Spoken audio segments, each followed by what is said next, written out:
புனித மத்தேயு எழுதிய தூய நற்செய்தி அதிகாரம் 7 இறைவார்த்தைகள் 6:12-14.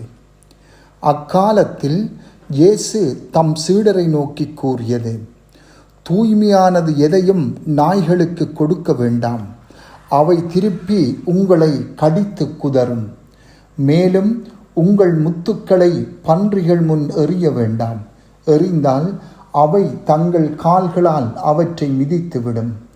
ஆகையால் பிறர் உங்களுக்கு செய்ய வேண்டும் என விரும்புகிறவற்றையெல்லாம் நீங்களும் அவர்களுக்கு செய்யுங்கள். இறைவாக்குகளும் திருச்சட்டமும் கூறுவது இதுவே. இடுக்கமான வாயில் வழியே நுழையுங்கள், ஏனெனில் அழிவுக்கு செல்லும் வாயில் அகன்றது, வழியும் விரிவானது, அதன் வழியே செல்வோர் பலர். வாழ்வுக்கு செல்லும் வாயில் மிகவும் இடுக்கமானது, வழியும் மிக குறுகலானது, இதை கண்டுபிடிப்போர் சிலரே. சிந்தனை. இன்றைய நற்செய்தி வார்த்தைகளை முதல் பார்வையிலே நோக்கும்போது அவை கடுமையாக தோன்றலாம். ஆயினும் அவை ஆழமான உண்மையை வெளிப்படுத்துகின்றன. விண்ணரசின் மறை உண்மைகளை நாம் ஏற்றுக்கொள்வதற்கு தகுந்த பண்பட்ட உள்ளம் தேவை. இறை உண்மைகளை கண்மூடித்தனமாக வழங்கக்கூடாது. குறிப்பாக அவற்றை அவமதிக்கிறவர்களுக்கோ பகைமையோடு நடக்கின்றவர்களுக்கோ வழங்கக்கூடாது. கடவுளின் மறை உண்மைகளை பெற்று புரிந்து கொள்ள நம்பிக்கை அவசியம். இதே மாதிரியான செய்தியை இயேசு இரா உணவின் போதும் வழங்கினார். நான் உங்களுக்கு சொல்ல வேண்டியவை இன்னும் பல உள்ளன, ஆனால் அவற்றை இப்போது உங்களால் தாங்க இயலாது.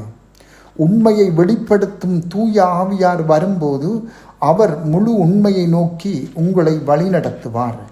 யோவான் 16:12-13. நிலையான வார்த்தையாகிய இயேசு இறை உண்மை பற்றிய முழுமையான அறிவை கொண்டிருக்கின்ற போதிலும் அதனை அவர் தம் சீடர்களுக்கு ஒரே நேரத்தில் வெளிப்படுத்தவில்லை. அப்படி அவர் செய்திருந்தால் அவர்கள் நிலைகுலைந்து போயிருக்கலாம். அவருடைய நெருங்கிய சீடர்கள் கூட அவருடைய போதனையை புரிந்து கொள்வதில் அடிக்கடி சிரமப்பட்டனர், அல்லது அவருடைய வார்த்தைகளை தவறாக புரிந்து கொண்டு கடினமான உண்மைகளை எதிர்த்தனர்.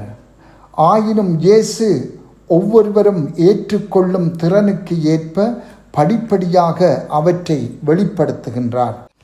இறை மனித உண்மைகள் ஆழமானவை, பரந்தவை, மகத்தானவை. கடவுளை நாம் விண்ணகத்தில் முகமுகமாய் காணும் போதுதான் அவற்றை முழுமையாக விளங்கி உள்வாங்கிக் கொள்வோம்.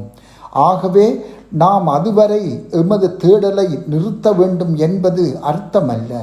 மாறாக நம்பிக்கையிலும் கடவுள் பற்றிய உண்மையிலும் வளர்ந்து வரும்போது சிறிது சிறிதாக அவற்றை வெளிப்படுத்தி எம்மை தம்மிடம் நெருக்கமாக ஈர்த்து கொள்வார். முத்துக்கள் என்று இயேசு இங்கு குறிப்பிடுவது இறை மறை உண்மைகளையே குறிக்கும். அவற்றை நாம் தேட வேண்டும், போற்றி பாதுகாக்க வேண்டும், மதிப்போடு பெற்றுக்கொள்ள வேண்டும்.